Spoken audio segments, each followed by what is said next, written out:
No início dos anos 1990, após um teste de DNA, foi constatado que Sandra Regina era então filha do rei Pelé. Mesmo com o resultado, Pelé e Sandra nunca foram próximos. Porém, após anos de lutas judiciais, Pelé reconheceu a paternidade. Tudo bem, pessoal? Como estão? Espero que estejam bem.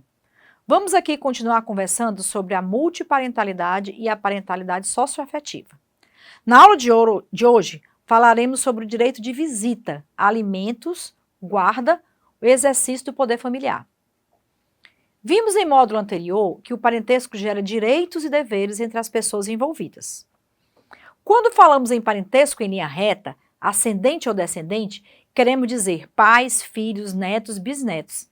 Esse parentesco não se desfaz. O princípio da solidariedade familiar, contido no artigo 229 da Constituição Federal de 88, pugna que os pais têm o dever para com os filhos e vice-versa.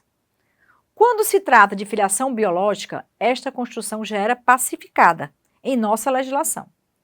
Ocorre que, quando se trata de relação socioafetiva, por estarmos falando de uma situação de fato e não de direito, pelo menos até ser reconhecida, esta Constituição se solidificou no campo das decisões dos tribunais. Geralmente ocorria assim: os filhos, após alguns conflitos, entravam com a ação de reconhecimento de parentalidade socioafetiva em favor dos pais. E demonstrado o vínculo afetivo por meio de uma sentença, todos os efeitos decorrentes da filiação se travavam.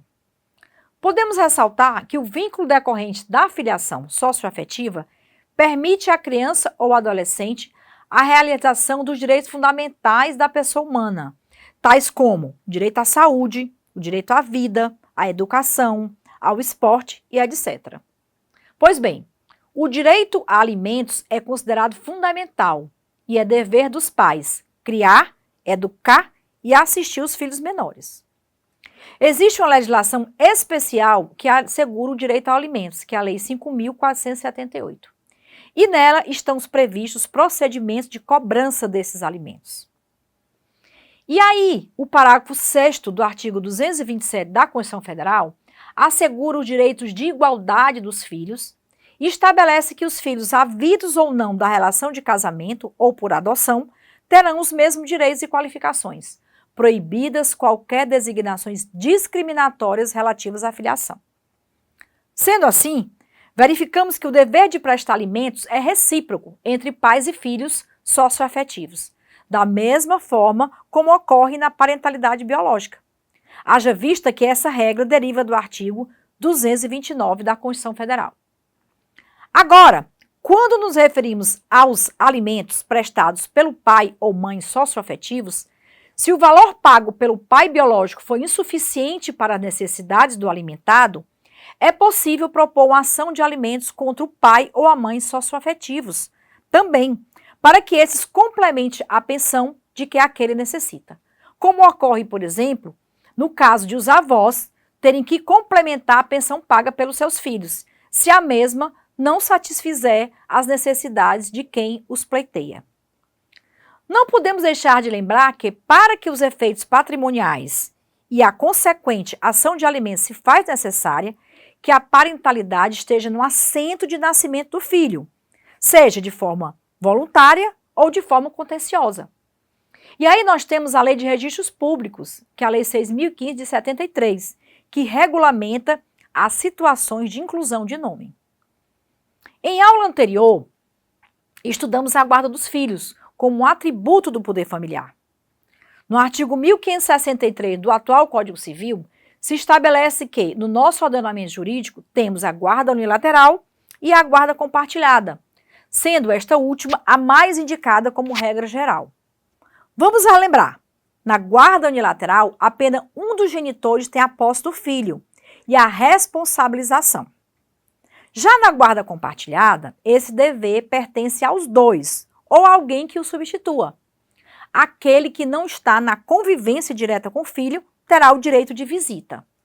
Bem, na filiação socioafetiva, a guarda de fato será quem estiver no convívio do filho, com os mesmos efeitos da filiação biológica. Devemos agora indagar com relação à multiparentalidade? Vamos sugerir uma situação. João tem na sua certidão de nascimento uma mãe e 2 pais, sendo um biológico e o outro socioafetivo. Em caso de conflito de guarda, como ficaria a situação deste menor? Bom, então, inicialmente será verificado o melhor interesse da criança. Daí a guarda poderá ser deferida de forma compartilhada entre os 3. E a visitação dividida da forma que não alterasse a rotina do filho, mas tendo todos os mesmos deveres e direitos.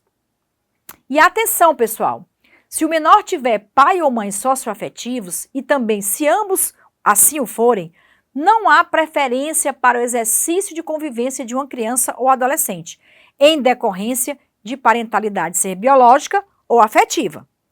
Pois o que deve ser atendido, repito, é o melhor interesse da criança.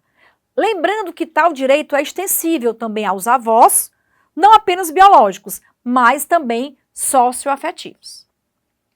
Não é uma situação comum, sobretudo porque é uma construção jurídica muito recente, mas devemos essa evolução à família contemporânea e plural.